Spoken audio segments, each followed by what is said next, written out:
c'est très important, l'évangélisation, puisque c'est la mission première de l'Église. C'est la mission principale de l'Église. C'est-à-dire de tout chrétien, de tout enfant de Dieu. Nous sommes concernés à ça. C'est notre mission à nous, c'est ta mission Église.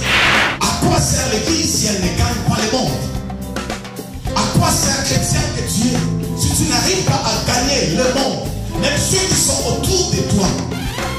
Car la vision du Christ, c'est que l'humanité tout entière, le peuple du monde entier, qui qu'il soit et où qu'il soit sauvé. Allez, faites de toutes les nations ici. Parlez de moi. Prêchez la bonne nouvelle du royaume. Prêchez, parle à tous ceux qui sont autour de toi. C'est ça la mission que tu as à l'Église. C'est ça la mission de Dieu. C'est ça la vision de l'Église. C'est ça la vision du Christ pour son Église qui a établi. Que toutes les nations du monde soient sauvées. Qu'aucun ne périsse. Lève-toi, Église. Lève-toi, réveille-toi. Il n'y a plus de temps à perdre. Jésus revient bientôt. Quand accomplira-t-il ta mission? Combien mères-tu autour de toi? Même dans ta propre famille, il y a de ceux-là qui ne sont pas encore sauvés. Il y a de ceux-là qui périssent dans la méchanceté, dans l'incrédulité. Et tu ne parles même pas de Jésus. C'est pourquoi nous avons dit que l'évangélisation par la puissance du Saint-Esprit, elle ne peut se faire que par la puissance du Saint-Esprit. Pourquoi? Parce que Dieu connaît l'homme.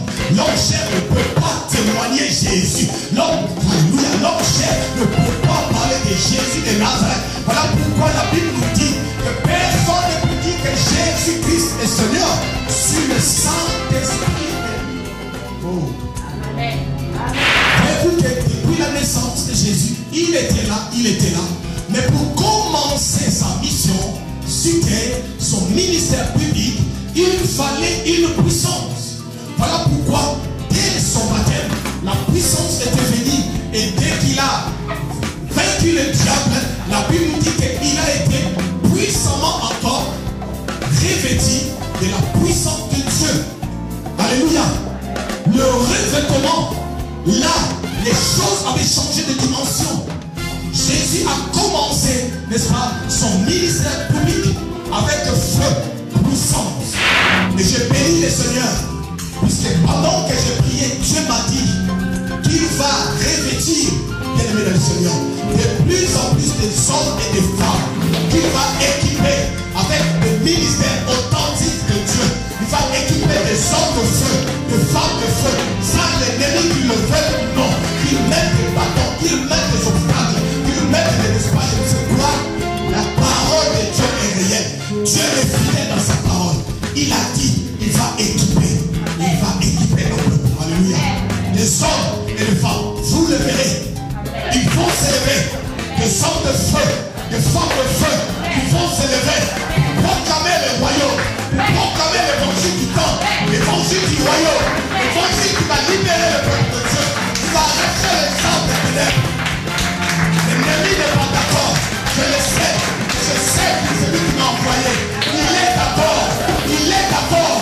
Avec lui, nous ferons des exploits. Que l'ennemi le veut ou non, je le répète. C'est là s'accomplira. Qui pourra arrêter le Dieu de gloire?